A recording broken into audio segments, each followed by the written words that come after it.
গাজীপুরের কাতুরিয়া পদ্মবিল প্রকৃতিপ্রেমীদের জন্য এক অপূর্ব গন্তব্য। শহরের কোলাহল থেকে দূরে প্রকৃতির শান্ত পরিবেশে অবস্থিত এই বিলটি প্রায় 4 থেকে 5 কিলোমিটার এলাকা জুড়ে বিস্তৃত। বর্ষা থেকে শীতের শুরু পর্যন্ত এখানে পদ্ম ফুলের মনোমুগ্ধকর শোভা এবং ভোরবেলায় শাপলা ফুলের অপরূপ সৌন্দর্য পর্যটকদের মুগ্ধ করে।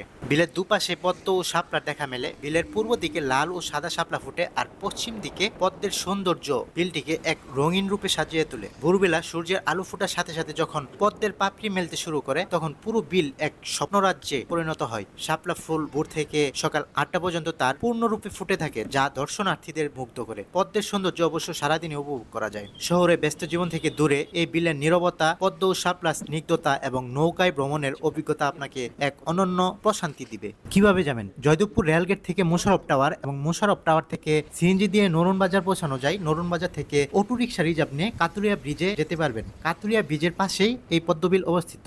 আর যারা কাপাসি এবং শ্রীপুর থেকে আসবেন, তারা নলগাঁও বাজার অথবা বলখেলা বাজার হয়ে খুব সহজেই কাতুরিয়া বিল যেতে পারবেন। এই বিলের নৌকা ভ্রমণ। বিলে ঘোরার জন্য ছোট ছোট ডিঙ্গি নৌকা ভাড়া পাওয়া যায়। 1 ঘন্টার জন্য নৌকা ভাড়া 200 থেকে 300 টাকার মধ্যে। নৌকা নিয়ে বিলের চারপাশে ঘুরে পদ্ম ও শাপলা সৌন্দর্য উপভোগ করা যায়, যা এক অসাধারণ অভিজ্ঞতা।